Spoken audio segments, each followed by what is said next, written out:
E o react de hoje vai ser bem interessante, canal bem fácil na real. Ele aborda temas muito pertinentes no canal e esse vídeo eu tava aguardando pra reagir aqui no canal com vocês. Parece ser bem polêmico, mas também deve trazer umas reflexões bem interessantes. Se alguém quiser te pagar um pix, negão, apenas diga não.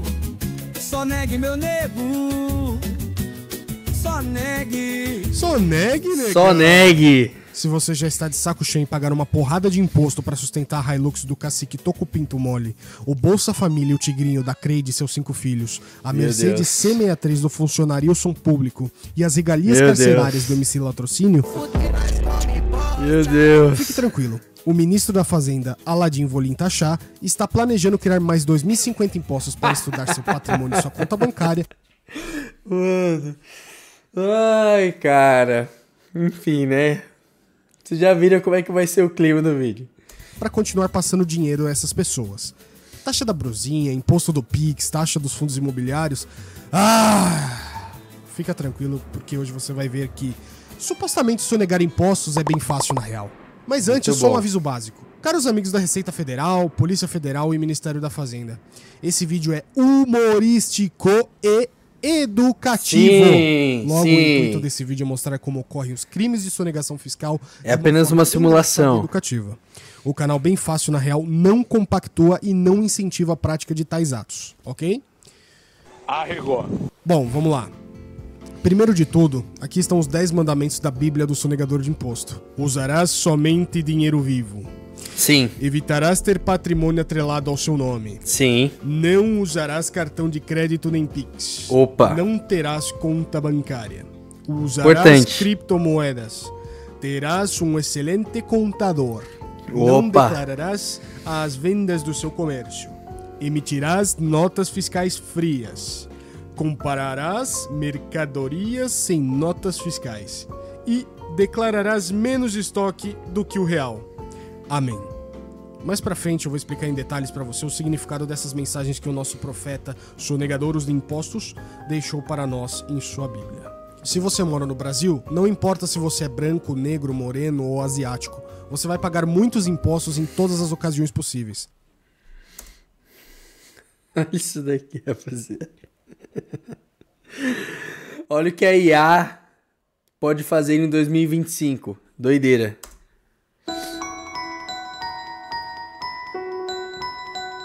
Para te exemplificar melhor, eu vou te apresentar quais são os principais tipos de impostos cobrados no Brasil.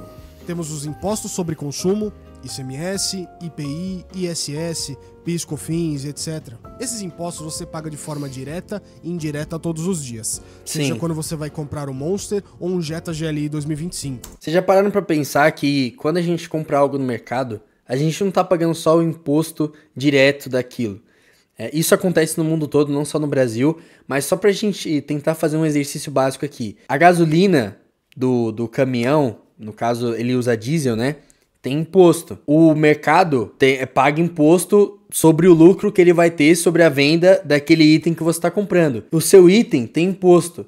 Então eu acho que a maior crítica pra galera aí que fala que todo mundo gosta de reclamar de imposto agora, pra galera que entende e não só reclama, a galera reclama porque realmente é muito estranho você sempre pagar o imposto sobre o imposto. É uma coisa meio burra, só que na verdade é uma coisa que o Estado não se importa, porque pra ele só tem a ganhar, então é complicado. Eu não quero tirar a questão cômica do vídeo, então vou tentar não atrapalhar muito. E acredite, não é pouco, é imposto pra caralho. Sim, Imposto sobre renda e patrimônio. Imposto de renda de pessoa física, imposto de renda de pessoa jurídica, IPTU, IPVA, ITCMD. Sim, até herança os caras tributam. Sim. Não basta pagar imposto comprando produtos, o governo também vai tomar cada fatia do que você ganha. inclusive, galera, é claro que hoje em dia, talvez você esteja me assistindo, você possa ter isso na sua família. O ideal, os contadores orientam que caso o membro mais velho da família, um pai, enfim, tenha bens e ele queira passar isso pro filho, é melhor essa transferência ocorrer em vida. Porque se acontecer do momento derradeiro da vida, e aí depois isso ter que ser transferido para outra titularidade, o Estado sim vai cobrar esses 30% aí que ele tá falando. Então, para você aí que tem parente próximo que possui imóveis ou algo do tipo no nome, já é bem interessante ficar de olho nisso daí, porque para você não ter que pagar além dos impostos que você já paga todo dia, esse imposto a mais aí. Seja do salário, rendimento da empresa e até herança. Por exemplo, se seu pai falecer e deixar somente 35 mil reais de herança para você dividir entre você e seus irmãos, você ainda vai ter que pagar imposto e vai receber somente parte desses 35 mil. Temos também os impostos de importação e exportação e atividades específicas. Esses são impostos ambientais, impostos de importação, impostos de exportação, CID, enfim. Juntou grana e agora você quer comprar uma placa de vídeo Xing Ling no AliExpress? Nananina não. O governo acha isso um absurdo e quer que você pague o imposto por cometer a heresia de desrespeitar a indústria nacional. Que droga, né? Se você parar para calcular o tanto de imposto que você paga no ano, você vai querer fazer uma Inconfidência Mineira 2.0. Bom, se você não tem saco para liderar um processo político, existem outras maneiras de contornar essa situação. Afinal de contas, o que você precisa fazer para pagar menos impostos, Hugo Sonegar? Já te adianto uma coisa, o seu estilo de vida vai impactar diretamente na facilidade de contornar essa situação. Sim. Por exemplo, você, Carlos Femboy da Silva, trabalha direitinho, recebe seu salário, deposita no banco, compra suas coisas no Pix ou no cartão e é dono de um Fiat 500 vermelho. Sonegar impostos vai ser bem difícil na falsidade para você. Por quê? Simples. A Receita Federal possui um aparato quase igual da KGB para monitorar todo e qualquer patrimônio ou movimentação financeira que você faz em toda a sua vida. Enfim, isso eu vou te explicar mais pra frente. Lembra dos mandamentos do profeta sonegadores de impostos? Pois bem, vou explicar pra você o porquê seu amigo que te perguntou como sonegar impostos na HP da escola no dia 17 de julho de 2016 às 6h35 deve segui-los. Específico. Lembra do usarás somente dinheiro físico? O dinheiro físico é uma das ferramentas mais eficazes para driblar a receita. Se seu amigo é uma pessoa física ou um pequeno comerciante, fazer pequenas transações em dinheiro físico no dia a dia é praticamente não rastreável, pois como não há um algoritmo eletrônico monitorando os inputs das suas transações financeiras, se você não declarar essas movimentações para a Receita, elas não existiram. Mas tome cuidado, não é porque dinheiro físico é difícil de rastrear que a Receita não vai te pegar.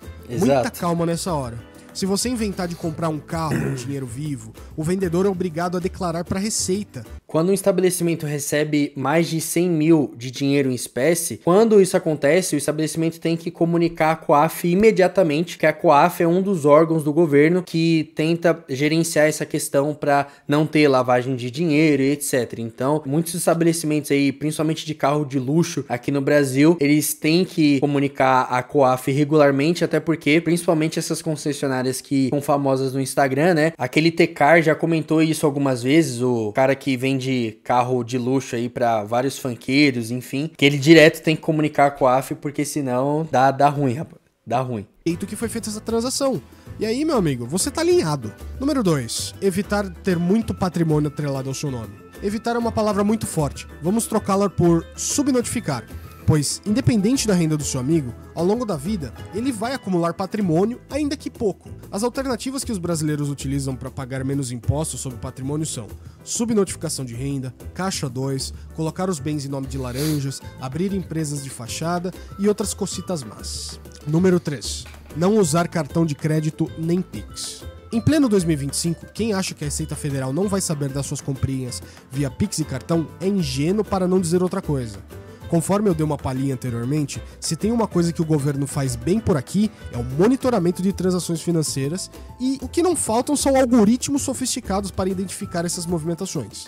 O que dizer da última treta do Pix, né, rapaziada? E pra quem não sabe, todas as transações do Pix, elas são validadas por um servidor do Banco Central, tá? Então, indiretamente, toda vez que você usa o Pix, o governo sabe exatamente o que você comprou, e aí tem aquela questão de que, mas eu tenho pouco dinheiro. Realmente, assim, pra maioria dos brasileiros que trabalha 6x1 e ganha um salário mínimo ou um pouco mais, isso não faz diferença nenhuma. Isso só começa a pegar pra aquela galera que já tá ali nos 20% mais ricos da população, aí já começa a ficar mais complicado pra essa galera. Número 4. Não ter conta bancária. Se estivéssemos vivendo nos anos 70, isso daqui seria comum, mas em 2025 isso é praticamente impossível. Parte do aparato de monitoramento da Receita Federal consiste em leis que obrigam os bancos brasileiros a notificarem a Receita Federal e o COAF de que você tem uma conta bancária com eles e que está movimentando dinheiro. Número 5. Usar criptomoedas. Bitcoin, Ethereum, Litecoin, etc. As criptomoedas estão virando cada vez mais as queridinhas dos seguidores das religiões sonegadoras e lavadoras de dinheiro, pois a estrutura por trás delas, o blockchain, torna o rastreio das moedas extremamente difícil, para não dizer impossível. Caso seu amigo queira seguir dessa maneira, dá um toque para ele não comprar através das corretoras, pois elas também são obrigadas a notificar a Receita Federal sobre essas movimentações. É complicado esse papo das criptomoedas, porque nesse ponto que ele tá levando em consideração, só tem o lado negativo. E aí entra toda aquela história de que o Estado tem que regular, porque senão vai ajudar as organizações organizadas, né? Você me entendeu? Porém, o que dá valor ao Bitcoin são as pessoas que utilizam a rede da blockchain, que transicionam o Bitcoin entre si, fora os mineradores que resolvem ali os blocos, enfim, para poder ter a recompensa em Bitcoin. Mas na prática o Bitcoin ele foi criado para ser uma moeda descentralizada do governo, até porque desde sempre se utiliza-se da moeda que o governo, o dólar, enfim, outras moedas aí que o governo mesmo que imprime para poder praticar as diversas coisas que a gente sabe que acontece por aí. E o Bitcoin ele vai acabar sendo utilizado por uma conveniência, porém o dólar, principalmente o dólar, ele ainda assim é massivamente utilizado para isso e o governo não encontrou uma solução, porque o problema em si não é na moeda de troca que é utilizada. O problema em si são as ações ilegais que o governo não consegue parar. Então, assim, o Bitcoin, existindo ou não, as coisas iam continuar do jeito que elas são hoje. Número 6. Terás um excelente contador. Se seu amigo é um comerciante ou um grande empresário, não existe um ditado brasileiro mais verdadeiro que esse: quem não tem um bom contador, um dia terá um bom advogado. Pois é, os contadores são pessoas que dedicam sua vida a estudar e trabalhar com o sistema tributário do país. Logo, se o seu amigo arrumar um excelente contador, além de arrumar brechas legais para pagar menos impostos, ele com certeza irá te ensinar as melhores maneiras possíveis para sonegar imposto sem alertar o fisco. E aqui no Brasil, galera, é quase uma questão de sobrevivência, porque as leis tributárias são muito complicadas, cada estado tem a sua, né? E é tão bizarro que, por exemplo, o sonho de valsa, os contadores da empresa que gerencia o sonho de valsa, viram que se eles mudassem a embalagem do sonho de valsa e não chamassem mais ele de bombom, mas de soufflé, ia drasticamente reduzir o imposto sobre aquela categoria de alimento. São essas pequenas coisas que acaba aumentando o preço dos itens aqui no Brasil, porque uma empresa lá fora, para ela poder custear a operação na Europa inteira, ela precisa de 5 contadores, e aqui no Brasil, se ela tiver operação, precisa de 100. Então, por isso que as coisas ficam mais caras pra gente. Número 7. Não declararás todas as vendas do seu comércio. Aqui, seu amigo pode fazer isso da seguinte maneira: criar 2 planilhas, sendo a primeira planilha a fake, cuja estará integrada ao sistema da Receita Federal e será utilizada para subnotificar as vendas, e a segunda seria a planilha real, cuja obrigatoriamente deve ser offline e não deve ser integrada ao sistema da Receita para que ele possa registrar o número real de vendas e faturamento. É tudo uma questão de lógica. Quanto menos venda declarada, menor o faturamento declarado e, como consequência, menos impostos a pagar. Número 8. Emitirás notas fiscais frias. Se seu amigo achou um bom contador, em algum momento o próprio contador vai mostrar uma brecha para que ele possa pagar menos impostos. Por exemplo, vamos supor que o governo criou o seguinte incentivo fiscal: se você vender 10 fotos do Thomas Sowell para sindicatos, a alíquota geral do imposto da sua empresa cai de 6% para 1,5%. Logo, basta seu amigo pedir ao contador que ele emita 10 notas fiscais que contenham a venda fictícia dessas fotos para 10 CNPJs e sindicatos diferentes e, enfim, solicitar o cumprimento do incentivo fiscal. Número 9. Comprarás mercadorias sem notas fiscais. Tenho certeza que você conhece alguém, que conhece uma pessoa que, digamos assim, é uma mercadora de produtos duvidosos adquiridos no Paraguai e que, sem querer, acabaram em solo brasileiro sem a ciência da Receita Federal. É óbvio que você vai querer indicar essa pessoa para seu amigo adquirir esses produtos, pois já que eles não têm nota fiscal, ele vai poder vendê-los com preço menor, não declarar essas vendas e, como consequência... E por último, não menos importante, número 10, declararás menos estoque do que o real. Imagina só.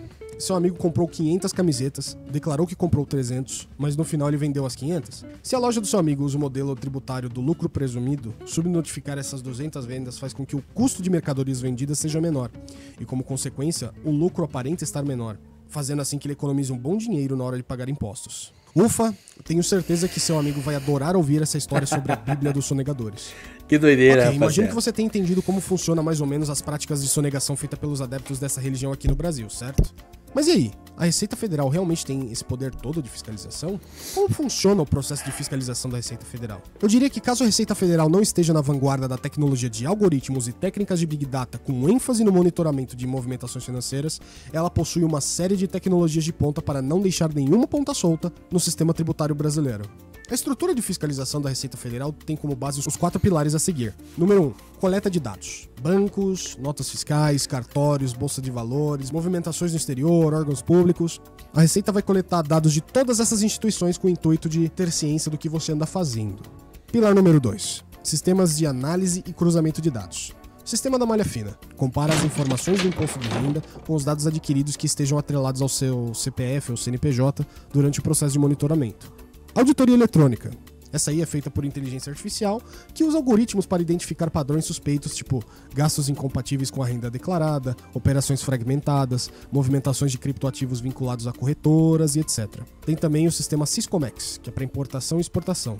Esse daí monitora compras no exterior, caso declaradas corretamente no imposto de renda. Essa eu não sabia. Temos o pilar número 3, que são as redes de colaboração. É aquele famoso collab com órgãos governamentais. Temos o COAF, que é o Conselho de Controle de Atividades Financeiras, que apesar de ser um órgão focado na prevenção de crimes como lavagem de dinheiro, caso o mesmo identifique qualquer indício que você esteja sonegando impostos, ele irá repassar essas informações imediatamente para a Receita Federal. Temos também o Banco Central, que ele repassa informações relacionadas a contas bancárias, empréstimos e cartões atrelados ao seu CPF ou CNPJ.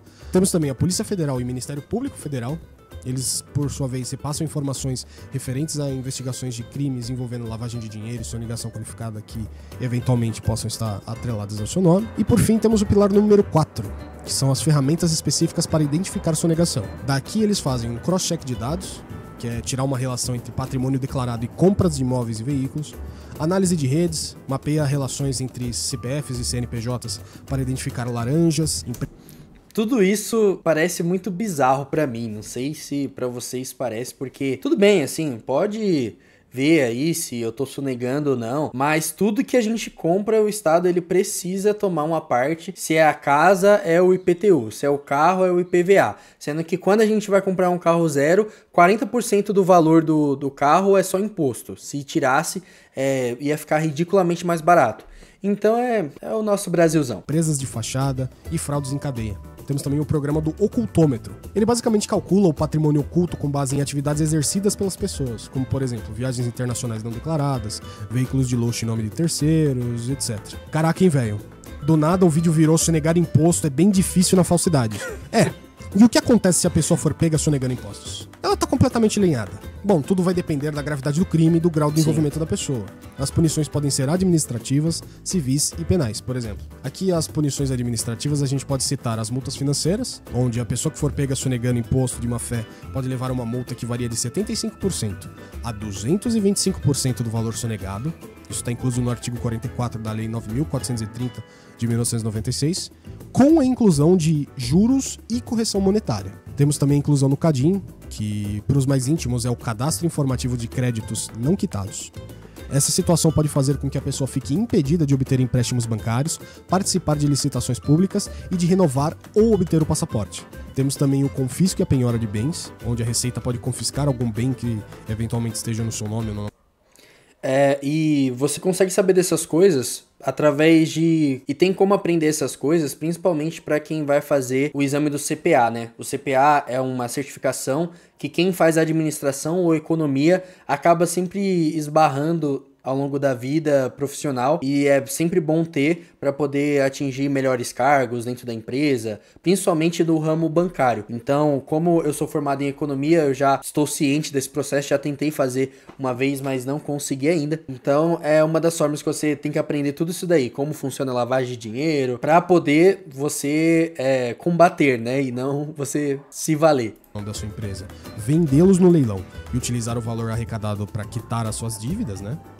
E a partir daqui temos as punições penais. Dependendo da gravidade da situação, a pessoa poderá ser processada criminalmente e condenada pelos crimes de sonegação dolosa, de forma intencional, pena 2 a 5 anos de prisão mais uma multinha, fraude fiscal, que é basicamente usar o CPF, CNPJ alheio para fazer movimentações financeiras. A pena pode variar de 6 meses a 2 anos de prisão. Temos a sonegação por omissão, que é basicamente não declarar renda ou bens. A pena pode variar de 6 meses a 2 anos de prisão. E, eventualmente, lavagem de dinheiro, onde a pena pode ir de 3 a 10 anos de prisão, com o advento de uma multinha aí que você pode vir a pagar. Além disso, a gente tem algumas outras punições que podem ser aplicadas dependendo do seu caso. Por exemplo, cassação do seu CNPJ, impedimento de participar do Simples Nacional por 5 anos, responsabilização de sócios e diretores envolvidos com você em diversos CNPJs, enfim. A pergunta que não quer calar é: vale ou não vale a pena sonegar imposto? Bom, uma coisa é fato. Se você quiser ganhar mais dinheiro pagando menos impostos, você vai precisar se inscrever no canal e deixar o seu like. Fui! Eu vou deixar meu like, o vídeo ficou bem bacana, bem dinâmico. Bom, então depois dessa aula bem diferenciada, eu espero que você tenha curtido. Se curtiu, vai lá no canal do Bem Fácil na Real, deixa like no vídeo, dá uma olhada que ele tem outros vídeos bem interessantes. Talvez tenha outros vídeos aqui nesse canal que pode te interessar, mas por esse vídeo é isso. Até a próxima, tchau!